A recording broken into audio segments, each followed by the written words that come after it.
Hello, everyone. Welcome to Interesting Stories. Let's begin. It was a chilly Thursday noon. On Broad Street, the sunlight slanted gently across rows of chipped awnings. An old man moved slowly along the sidewalk, his faded army coat flapping in the breeze. Elias Ford, 84 years old, held a small paper bag from the corner grocery. A loaf of bread, a pack of mint cough drops, and a postcard meant for his grandson at Military Academy. Across the street, engines revved loudly. A group of bikers were gathered in front of the Iron Tap Bar, leather jackets, dark shades, thick smoke curling from cigarettes as they leaned on mirror-polished bikes, laughter echoing half a block away. Elias didn't look over. He wasn't bothered by noise. He had once lived through real artillery, rowdy laughter that was just winter drizzle. As he passed by the row of bikes, the hem of his thick coat brushed against one of the handlebars. The bike wobbled slightly, didn't fall, didn't scratch. Elias stopped immediately. He turned back, hands raised just a little, his voice raspy but sincere. "Sorry, didn't mean to. Coat's thicker than I remembered." He smiled, tired, gentle, free of sarcasm. But the smile got no reply. One man stepped forward. Troy, mid-40s, shaved head, mirrored sunglasses. He didn't check the bike, didn't ask a question, just raised his hand and struck. Smack! The whole street went silent. Elias fell backward onto the sidewalk. His back hit the concrete. The paper bag tore in his hands. The loaf of bread rolled out, broke apart on the dusty curb. Troy turned away, shrugged. Should have watched where he was going. The group chuckled behind him. One muttered, "Old man better stay clear of vintage rides, huh?" No one moved. Pedestrians walked past. A couple crossed the street, eyes avoiding Elias altogether. Elias didn't groan. He just braced himself on one arm and slowly sat up, knees trembling. Then piece by piece he gathered the crumbled bread and placed it back into the torn bag as if it still held something of value. A waitress inside the diner watched from the window and turned away. Elias sat quietly on a bench near the bus stop. The wind stung his face sharp cold. His hands trembled slightly as he folded the crumpled paper bag, then set it beside him gently as if it were still whole. A small line of blood edged from the corner of his mouth. He didn't wipe it right away. He just closed his eyes for a moment, letting his breath even out. The jacket he wore, faded olive green, frayed at the shoulders, was an old combat field coat from 1983. On the left chest, the fabric once embroidered with the name E.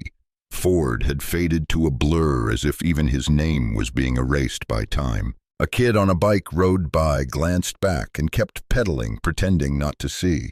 A man stepped out of a nearby cafe, 2 lattes in hand. He caught sight of Elias, paused, then turned away deliberately, avoiding eye contact. Elias leaned down to pick up his cane, which had rolled a few feet away. He let out a soft grunt as he pushed himself up. This left knee, he muttered to no one, once held steady under a Humvee during shell fire. Now it gives out on a sidewalk. He chuckled to himself. No one heard, a laugh worn down like the soles of his boots. In 1971, Elias had pulled 3 fellow soldiers from a burning vehicle during Operation Badr. One of them survived and later named his son after him. Commendations, medals, letters from the Pentagon, all kept in a tin box under his bed. None of them could buy him a clean napkin for today's cut. A teenager passed by, earbuds in head, buried in his phone.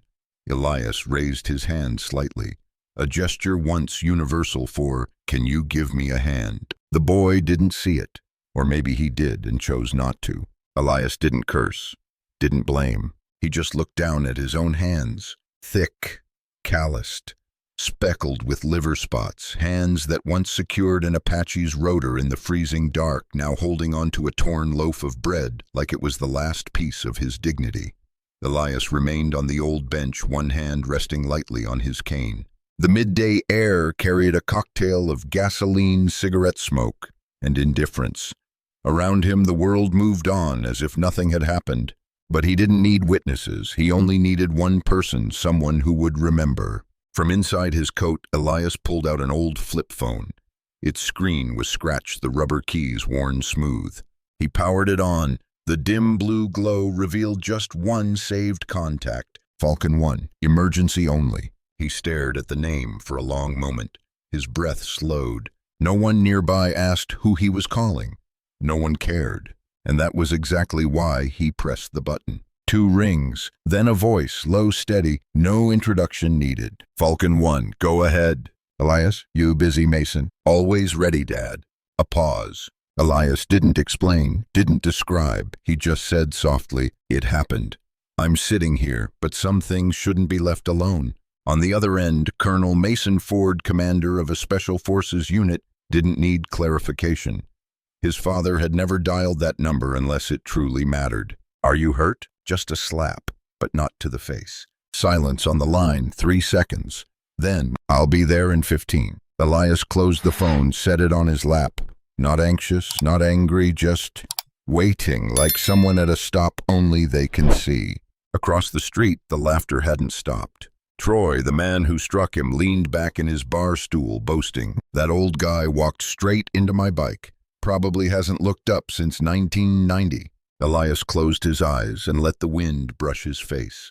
Cold, but familiar. It was the same wind he'd felt sitting outside a forward base waiting for brothers who never came back. This time, the one returning was his son. At first, it was just a faint rumble, as if a heavy truck was rolling far off underground. Inside the bar, a few heads turned. What the hell is that? Troy muttered, squinting toward the window. The rumble grew deeper, thicker, a low, throbbing roar like the air itself was being torn open. From behind the trees at the far end of the street, a shadow cut through the sky, a matte gray Black Hawk helicopter flying low, deliberate, precise, like a hawk sweeping in for its target. People stood up startled. Phones came out. Someone whispered, "What's going on?" Just moments earlier, a dark, unmarked SUV skidded to a stop in front of the bar. Its doors opened in perfect sync. 4 men stepped out dressed in Special Forces uniforms, no chatter eyes scanning the street like radar. And then from the back seat, Colonel Mason Ford emerged. No medals, no rank insignia needed. What made people straighten their backs was the way he walked, like someone who'd seen war and never truly left it. He didn't speak, didn't look around. He walked straight toward the bench where Elias still sat, unmoving, as if he'd been waiting for the exact minute. Mason approached, knelt. His large hand gently brushed the dried blood at the corner of his father's mouth. "You called for me, so here I am." Elias said nothing, just nodded once. The kind of nod soldiers give each other. Nothing to explain, everything understood. Across the street, Troy froze. The laughter had stopped. He clutched his beer glass without realizing it. His hands trembled. Someone muttered inside the bar, "Wait, that guy's the colonel's father." Another voice hissed, "Troy, you just hit the father of a Special Forces commander." Troy didn't respond. His face had gone pale. Mason stood. Behind him, the entire Special Ops unit moved into a loose arc. No weapons drawn, no threats made. Just a silent wall blocking not wind, but the weight of every smug glance and mocking word spoken minutes ago. They didn't need rifles. Their presence said everything. This isn't just another Thursday anymore. Colonel Mason Ford walked toward the bar, eyes locked on Troy. Not fast, not aggressive, but each step seemed to make the ground colder beneath someone else's feet. Troy instinctively took a step back, eyes darting around the room for backup. No one looked at him. A few patrons quietly set their beers down. Some stood up and stepped aside, not out of fear, but because they no longer wanted to be standing on the wrong side of the moment. Mason stopped at the base of the bar's steps. His voice wasn't loud, wasn't sharp, but it carried like a roll call command, echoing through morning fog. "Who among you struck an 84-year-old man?" Because his coat brushed a handlebar. Silence. Only the clink of a glass meeting wood. A beat passed. Then Troy slowly raised his hand halfway. Even his own body didn't believe what it was doing. "He hit my bike. I just reacted." Mason repeated word by word. "That man is my father." The air cracked. Someone near the entrance inhaled hard. A woman lowered her phone, whispering, "Oh God." Mason stepped forward only once. No threats, no hands raised. At 34, my father dragged 3 men out of a burning vehicle. And you struck an old man picking up his bread from a gutter." Troy swallowed hard. His lips moved as if to speak, but stopped short. Mason turned slightly and nodded to one of the soldiers behind him. The man tapped a radio. 2 minutes later, a police cruiser pulled up. No lights, no sirens, just quiet authority. 2 officers stepped out, calm, composed, but more serious than any bar call they'd responded to in months. No explanation was needed. Mason raised his hand and pointed just once. The officers nodded, approached Troy, cuffed him slowly, deliberately. No resistance. Troy lowered his head. His whole posture collapsed inward. The click of the handcuffs rang out, not loud, but it was the only sound on the street. And across it on the bench, Elias Ford still sat, saying nothing. But for the first time in years, every pair of eyes turned toward him. Not with pity, but with the heavy reflection of people realizing they had looked away, and now they saw themselves in the silence. Troy was led into the police car. No shouting, no applause, only a silence that had shifted, no longer indifferent but quietly, collectively awake. Colonel Mason returned to the bench. Elias still sat, hands gently folded over the head of his cane. "You all right, Dad?" Mason asked, kneeling again. Elias didn't answer right away. He looked out at the street, a few golden leaves drifting across the pavement. Then he smiled, tired but at peace. "I'm all right, not because a helicopter showed up, but because for the first time someone actually looked." From the diner doorway, the middle-aged waitress, the one who had turned away earlier, stepped out. She held a clean cloth in her hands, walking slowly. Her eyes stayed down. I should have done something. I knew. I just didn't think anyone would listen if I spoke up." Elias took the cloth, nodded gently. "You just did." A young boy near the coffee shop took off his baseball cap, holding it to his chest. An elderly man in a worn plaid shirt stepped to the curb. He stood tall and raised his hand in a slow military salute, not crisp but steady.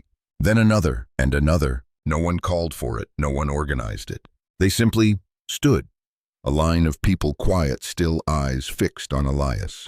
Not shouting, not posting, just looking at him like they were finally saying, "We see you, and this time we won't stay silent." Mason stepped back, giving the moment to his father and to the people who had once missed the chance to stand with him. A boy, maybe the same age as Elias's grandson, stepped forward. His voice trembled. "Were you really a soldier, sir?" Elias nodded with a faint smile. "I used to be, but medals don't lift bread out of the gutter, son." The boy stood up straight, awkwardly, clasping his hands behind his back, a clumsy stance but full of effort.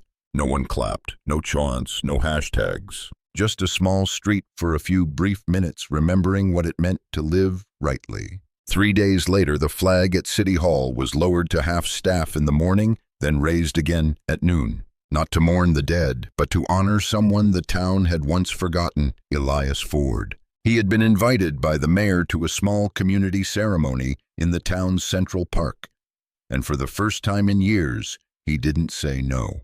The event was simple. No grand stage, no cameras, just an old man in a wheelchair pushed forward by his son, Colonel Mason Ford. As the crowd rose to salute the flag, Elias leaned toward his son and whispered, "This place is nicer than where it all happened, and fewer car horns." Mason chuckled softly. "I figured this time I'd clear the field for you." People rose one by one, veterans, postal workers, high schoolers, supermarket clerks. No long speeches, just handshakes, quiet nods, and a silence that felt more like solidarity than shame. What Elias didn't expect was the letter, delivered to his house by hand, crinkled yellowing paper, no return address, just 6 words in shaky handwriting. "If you'll meet me, I'll listen." Signed, Troy. Elias didn't reply immediately. He kept the letter tucked inside his coat for 3 days. Then, on a quiet Thursday afternoon, as Mason prepared to head back to base, Elias spoke softly. "Before you go, could you arrange for me to meet someone?" The meeting took place in a small room at the county courthouse. No cameras, no uniforms, no mirrored sunglasses or badges. Troy sat there, shoulders slumped, shirt wrinkled, fingers nervously laced. He looked less like a man on trial and more like someone about to face his own reflection. The door opened. Elias entered, each tap of his cane deliberate. No words for the first few minutes. Then Troy broke the silence, voice low and frayed. I didn't know who you were. Elias sat across from him, eyes calm. You didn't need to. The mistake wasn't not knowing, it was not caring to. Troy lowered his head, and when he finally spoke, his voice cracked like something old breaking open. My dad was a vet too, Vietnam, but he came back like a ghost. I grew up angry instead of understanding. Elias nodded slowly. I've met men like him, wounds without names. No one knows how to treat that.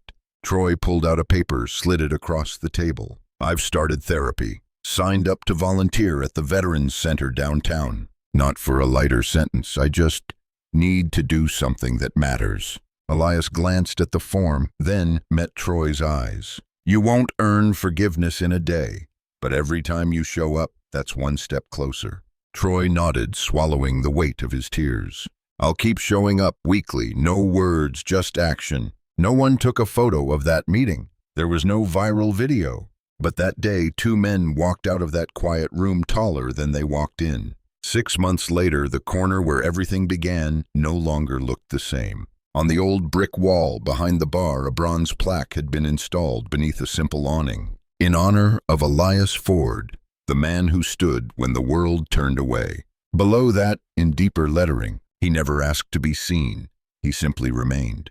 The old vacant lot behind the bar had been transformed. Now it was known as Ford Field. No fountains, no stage, just a few wooden benches, a stone walkway, and a flag always properly raised. Every Thursday, Elias still walked through the park. Same worn shoes, same cane with the smooth grip. But now someone always greeted him first. A boy paused his bike to nod. A library worker ran over with a book just to say, "Thank you, sir, for not staying silent." Down the road, Troy, in a gray work shirt leaner, now pulled his pickup in front of the VA center. He opened the door for another veteran, helped him out with quiet care. No one spoke of the past. But whenever Elias and Troy passed each other from a distance, a single nod said enough. I'm still walking, and I haven't stopped. One afternoon, Colonel Mason Ford returned and sat beside his father on a familiar bench. Few words were spoken. Wind rustled through the trees.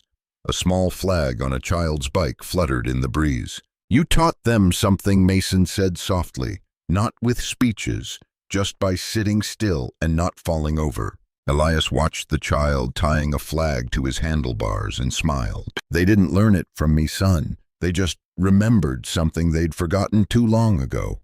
And if you followed Elias this far, if at any moment you felt anger when he was struck, shame when the crowd stayed silent, or hope when a child stood straight and saluted, then you understand. You understand that some people don't need to rise to be great. They just need to not fall, and an entire community will eventually rise with them. If you believe dignity shouldn't only come after damage, tap like so people like Elias know they're seen. Leave a comment, I won't look away, if this moved you, and subscribe to Interesting Stories, because sometimes it's the quietest stories that echo the longest.